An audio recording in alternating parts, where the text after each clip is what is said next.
sound like some sort of a cliche, but really, September 11th started out like every other day. I was off that day.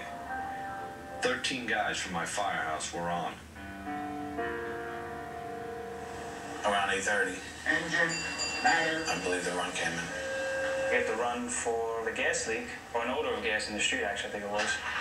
It's just lisping on in church, odor of gas. Yeah, I don't think anything of it. You get on the rig, you go, you say, all right, it's an odor of gas. Jules was riding with the battalion chief, Joseph Pfeiffer, videotaping. It was just another call, and I'm riding with the battalion chief. We checked the area with meters, and it was kind of routine. It was 8:46 in the morning. That's when this stopped even resembling a normal day.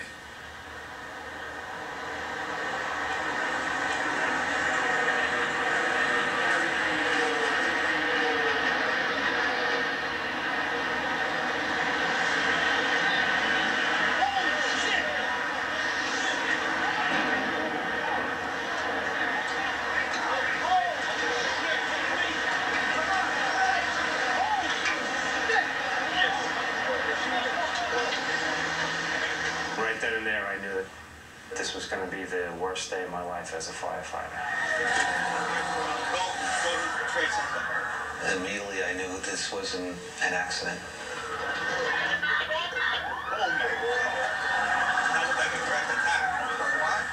Chief Pfeiffer made the first official report. We have a number of floors on fire.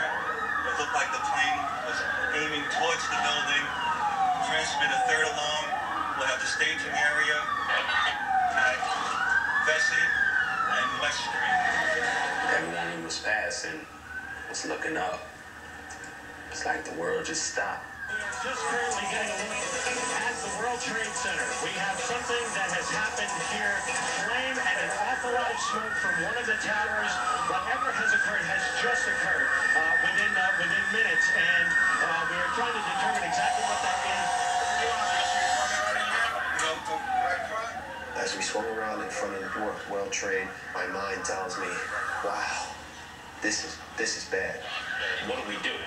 Like, what do we do for this?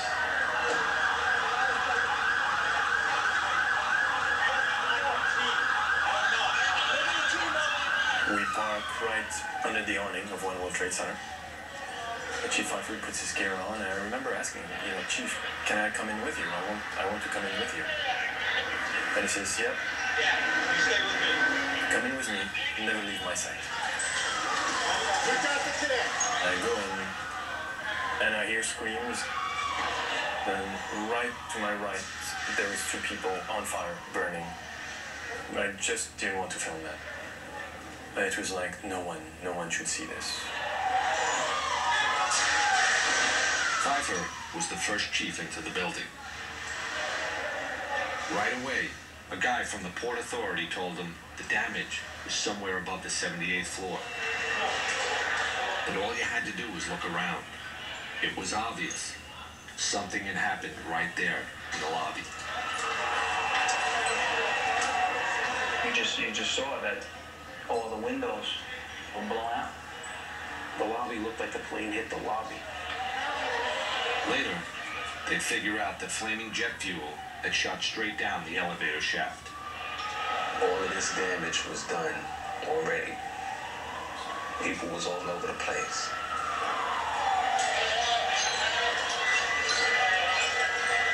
So you knew it was going to be worse when we got upstairs.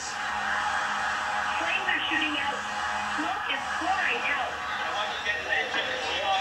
Get it upside on. Walk to Sept. Okay, I want you to don't leave by the 70. My main concern was we had 20 floors of people above. And we had to figure out a way to get them out.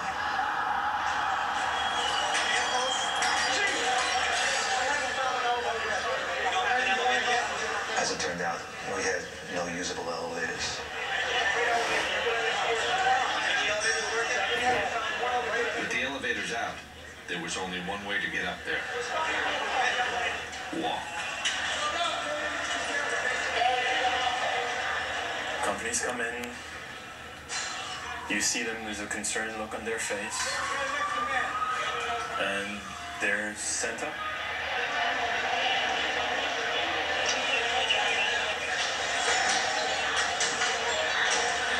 A firefighter in full gear, carrying 60-something pounds of hose and equipment. Takes about a minute to climb one flight of stairs. These guys were looking at 80 stories just to get there. Then they'd start working. I felt the mood that we were going to put the fire out. Everyone seemed to be confident. I know I was. You basically looked at it and said, okay, we got 10, 20 stories of fire. You know, we'll deal with it. We'll get up there. You know, we'll get to it. There are fire crews just screaming into this area from every conceivable direction. By this time, some of the top chiefs in the department had joined Chief Pfeiffer, running the command post, sending guys upstairs. One of the men who went up was Lieutenant Kevin Pfeiffer. He was in charge of Engine 33 and was the chief's brother. I just remember we both looked at each other, said a few words, but it was more the look with a real concern that this was going to be something tough. It's going to be a tough job. It's going to be a long job. They'll put it out. That's what they do. The last time Jules had seen his brother was an hour ago, at the firehouse. Far as Jules knew, Gideon had followed Tony, the probie, into the tower. So for me, my brother is going up the stairs. It turns out, Gideon was with Tony. Engine 7, ladder 1. This is Firefighter Renatalis. But Tony was still at the firehouse. No, I was off duty. And now he'd been ordered to stay there. Everybody's been recalled. All available units must come back to the firehouse. While Tony tried to keep up with the phones, This is Firefighter Renatalis. Gideon took his camera and started walking down towards the trade center. He was sure his brother was inside, and he wanted to get to him. What really sticks in my mind is passing by these people and filming them and filming their astonishment. And remember tilting the camera back and forth between the people and the tower in front of me.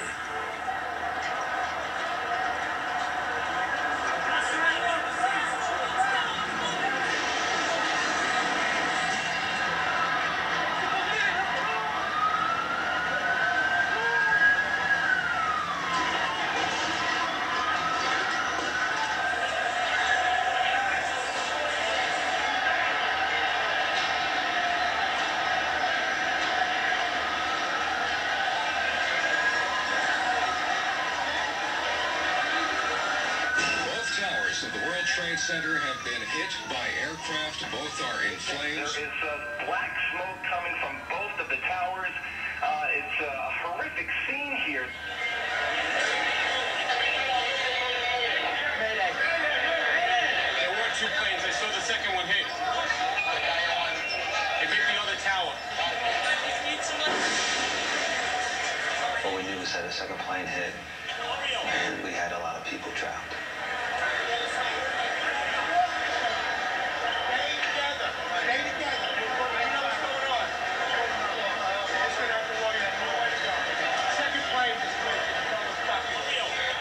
Now the chiefs would have to set up a whole other operation over in Tower 2.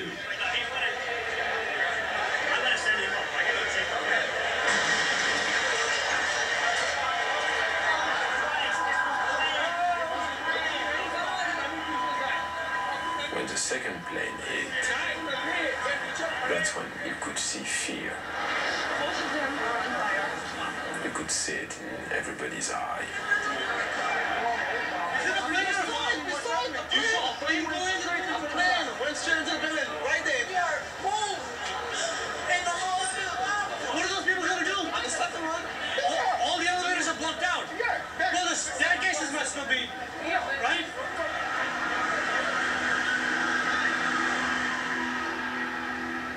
real crowded. People were coming down burnt. Upstairs in Tower 1, the guys from my firehouse were now 10 floors up and climbing. If we did talk, it was to the people coming down, trying to comfort them, tell them it's all right, get out, stay calm. I wound up finding a woman in the C staircase. Her arms were all burnt.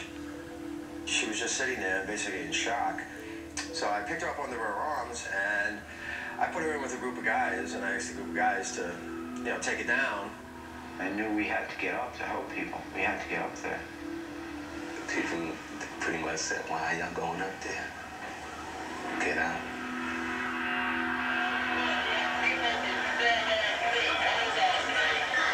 Their concern was to get everybody out. That was the key. As much people out as possible.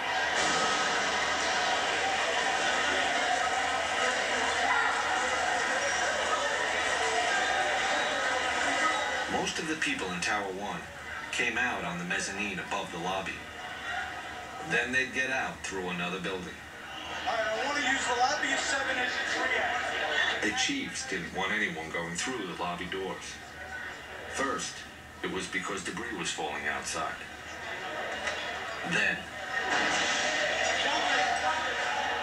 it was people falling. You don't see it, but you know where it is. And you know that every time you hear that crashing sound, it's a life which is extinguished. It's not something you could get used to. And the sound was so loud.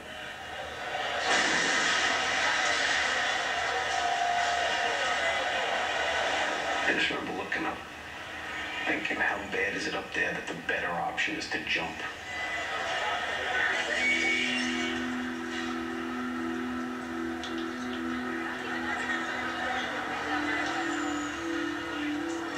The FBI is now investigating reports of a plane hijacking before these crashes we're telling you about at the World Trade Center towers this morning. Pieces of the building and the planes actually landed blocks away. Gideon was walking with his camera when he found a chunk of the plane engine that had crashed completely through Tower 2. Just get out of here. Just go. This is evidence you're kicking stuff. What's the matter with you? That was as close as Gideon would get to the Trade Center, without a firefighter anyway. So I decided that the smartest thing to do was to slowly walk back to the firehouse and find a way to go to Jules. We're just getting word now. One of the two planes was hijacked after takeoff from Boston. This is two airplanes have crashed into the World Trade Center in an apparent terrorist attack on our country. We now have reports of a fire at the Pentagon. A fire at the Pentagon being reported this morning. I was just saying that officials are calling this an act of terrorism. They're saying that's clearly what it is, clearly not an accident. Arriving back at the firehouse and